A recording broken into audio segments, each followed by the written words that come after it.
सबसे पहला क्वेश्चन है what type of jig is use to drill thin steel sheet. तो किस प्रकार के हम जिग का प्रयोग करते हैं कहाँ पे दोस्तों, स्टील शीट के लिए। तो जहाँ पे थिन स्टील शीट की बात होगी वहाँ सैंडविच जिग का प्रयोग करेंगे, जो कि काफ़ी पतली ड्रिल होती है। जब भी पतली धातु के लिए जब भी हम बात करेंगे तो वहाँ सैंडविच जिग का ही प्रयोग होगा। नेक्स्ट क्वेश्चन है 348 नंबर का, the coolant use for drilling in cast iron. Cast iron में कौन सा कूलेंट यूज होता है, तो कोई भी कूलेंट यहाँ यूज़ नहीं होता है, no coolant needed, only dry air. और ये ड्राई एयर हमारे एटमॉस्फेयर से मिल जाती है, इस वजह से हम कोई कूलेंट का यूज़ नहीं करते हैं। जब भी हम ड्रिलिंग कटिंग वगैरह करने के लिए कास्ट आयरन पे यूज़ करते हैं तो हम शुष्क हवा या फिर बाहरी वायु का प्रयोग करते हैं, यानी कि कोई कूलेंट की आवश्यकता नहीं होती है। नेक्स्ट क्वेश्चन में 349 नंबर का, in twist drill which angle is use for rack angle. तो रैक एंगल ट्विस्ट ड्रिल के में जो एंगल होता है रैक एंगल, उसको ही हम हेलिक्स एंगल बोलते हैं। क्या बोलते हैं, रैक एंगल को ही हम हेलिक्स एंगल बोलते हैं।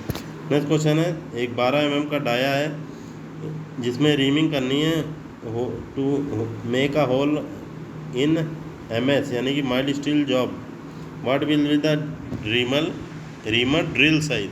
तो यहाँ पे ड्रिल साइज पूछा है, तो ड्रिल साइज उनको बताना है। यहाँ पे उन्होंने स्पेसिफिकेशन बता दिया कि 12 mm का होल को रीमिंग करनी है, किसमें दोस्तों, माइल्ड स्टील के जॉब में। तो वहाँ पे रीमल का ड्रिल साइज कितना होना चाहिए, तो 11.75 mm होना चाहिए।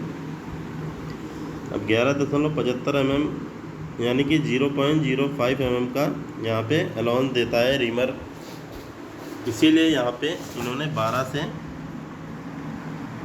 हम 0.5 mm को यहाँ से माइनस कर देंगे। यहाँ पे जो आपका आंसर आएगा 11.75, ये आपका जो अलाउंस होता है 12 से अगर आप माइनस करेंगे तो आपको अलाउंस यानी कि 25 यानी कि 0.25 अलाउंस यहाँ पे आपको दिया है। तो 0.25 से जब आप दोस्तों यहाँ 0.25 से माइनस कर देंगे तो आपका 11.75 आ जाएगा। गलती से मैंने 0.05 बोल दिया, यहाँ पे 25 होगा। ये हमारा ड्रिल साइज होता है।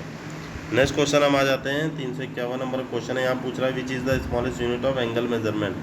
तो एंगल मेजरमेंट की स्मॉलेस्ट यूनिट हमारी सेकंड होती है। नेक्स्ट क्वेश्चन है tap is a cutting tool use for. जो टैप होता है उसका कटिंग टूल किस लिए यूज़ किया जाता है, मेकिंग इंटरनल थ्रेड। जो टैप की जब भी बात होगी तो इंटरनल थ्रेड को काटने के लिए हम टैप का प्रयोग करेंगे, और डाई का प्रयोग हम एक्सटर्नल थ्रेड को काटने के लिए करेंगे। ये चीज़ आप याद रखिएगा, क्योंकि टैप या फिर डाई से एक क्वेश्चन आपके पास ज़रूर आने वाला है हर एग्ज़ाम के लिए।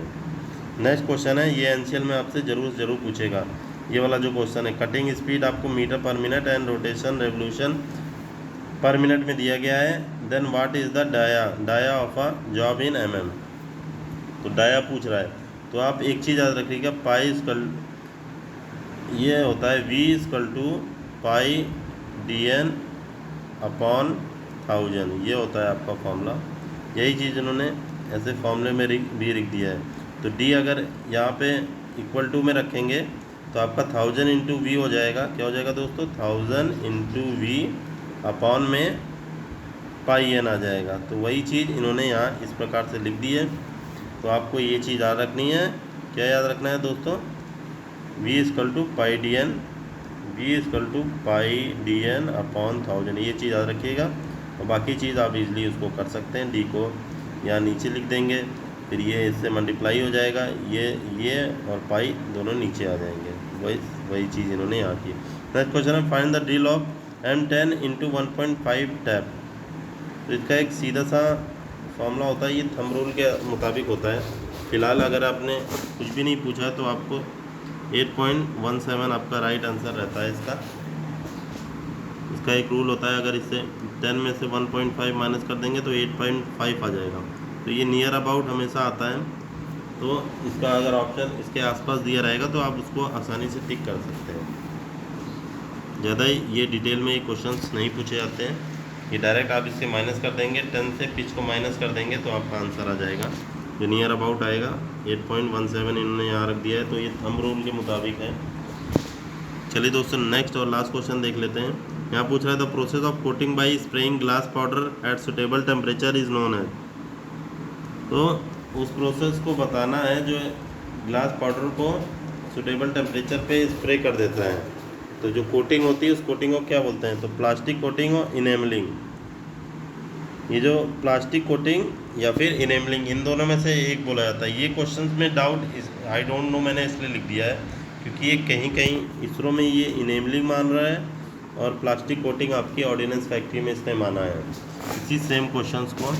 तो इसलिए जब प्लास्टिक कोटिंग या इनेमलिंग, वैसे ये क्वेश्चंस में आपको इनेमलिंग 100% मिलेगा। अगर आपने इनेमलिंग लगाया तो ये इसरो ने भी सही माना था और ये आपका सही हो जाएगा। तो आप इनेमलिंग में ही टिक करके आइएगा। द प्रोसेस ऑफ कोटिंग और स्प्रेइंग ग्लास पाउडर इन सूटेबल टेम्परेचर इन्होंने इनेमलिंग।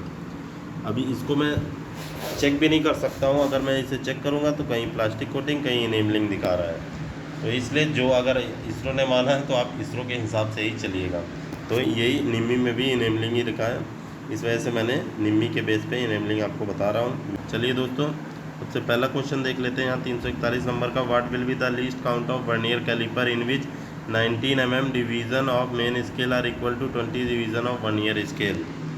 यहाँ पे इन्होंने बोला है कि एक लीस्ट काउंट बताना है जिसमें वर्नियर कैलिपर के 19 mm डिवीज़न मेन स्केल के 20 डिवीज़न के बराबर है।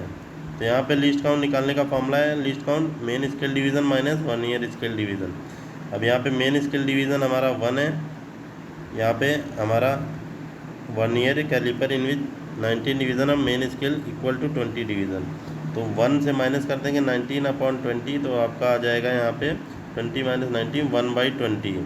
तो जो 1/20 आ जाएगा, इसको जब हम डिवाइड करेंगे 100 से, 1 से डिवाइड करेंगे तो यहाँ पॉइंट लगा देंगे, फिर एक 0 बढ़ाएंगे यहाँ पे, फिर 100 हो जाएगा। तो पॉइंट के बाद 0 और ये 5, ये अब हमारा आंसर हो जाएगा। तो 0.05 हमारा आंसर हो जाएगा।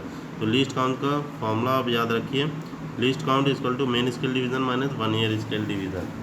तो ये आपका फॉर्मूला होता है। तो यहाँ से आप लीस्ट काउंट निकाल सकते हैं। चलिए दोस्तों, नेक्स्ट क्वेश्चन आ जाते हैं। यहाँ पे पूछ रहा है, an irregularly shaped work piece is turn on a lathe machine, which one of the following work holding accessories are use. एक इरेगुलर यानी कि कोई शेप नहीं है उस प्रकार के जॉब को जब हमको लेथ मशीन में पकड़ना है तो कौन से वर्क होल्डिंग डिवाइस का प्रयोग करेंगे? तो हम फेस प्लेट का प्रयोग करेंगे। इरेगुलर जॉब की जब भी बात होगी तो हम फेस प्लेट का प्रयोग करते हैं। नेक्स्ट क्वेश्चन है, what is the value of thread angle in metric thread. तो मेट्रिक थ्रेड का थ्रेड एंगल कितना होगा? 60 डिग्री। तो ये इंक्लूडेड एंगल होता है दोस्तों, इसी को उन्होंने यहाँ वैल्यू ऑफ थ्रेड एंगल बोल दिया। नेक्स्ट क्वेश्चन है 344 नंबर का, what is the T bolt. T bolt क्या है? A medium to hold the job. T bolt ऐसा डिवाइस है जिसको जॉब को पकड़ने के लिए प्रयोग किया जाता है। नेक्स्ट क्वेश्चन है, which of the following correct order of files from coarse to finest. तो यहाँ पे बताना है कोर्स मतलब सबसे ज़्यादा रफ कटिंग करने से सबसे फाइन कटिंग, सबसे कम कटिंग से करने के लिए कौन सा एक ऑर्डर है करेक्ट ऑर्डर। तो कोर्स फाइल सबसे ज़्यादा रफ कटिंग करेगा, उसके बाद बास्टर करेगा, उसके बाद सेकंड कट आपका आ जाएगा। तो इस प्रकार से हम कोर्स सबसे रफ कटिंग करता है, बास्टर उससे थोड़ी कम कटिंग करेगा और सेकंड कट सबसे कम कटिंग करेगा और सबसे फाइन फिनिश भी प्रदान करेगा। चलिए दोस्तों, 346 नंबर का क्वेश्चन देख लेते हैं। इस वीडियो का लास्ट क्वेश्चन है। यहाँ पे इन्होंने बोला है कि find the cutting speed to make a half inch dia hole if spindle of drill machine is running at 840 RPM। इसका एक फॉर्मूला होता है दोस्तों, वो फॉर्मूला मैं अभी यहाँ पे मैंने लिखा नहीं है, उसको मैं नेक्स्ट वीडियो में बताऊँगा। वीडियो अच्छी लगी तो प्लीज़ एक लाइक और चैनल को सब्सक्राइब कर लीजिएगा ताकि आपको कोई भी अपडेट फिटर से रिलेटेड मिलती रहे। और ये क्वेश्चंस को बनाने के लिए बहुत मेहनत लगती है दोस्तों, एक एक चीज़ बनाते हैं, इससे जो आपको क्वेश्चंस आपके एग्ज़ाम में गलत हो रहे हैं वो गलत होने की संभावना नहीं के बराबर हो जाती है। तो इसलिए चैनल को सब्सक्राइब कर लीजिए जिससे आपका सिलेक्शन होने की चांसेस बढ़ जाएँ। चलिए मिलते हैं नेक्स्ट वीडियो में। ओके, जय हिंद।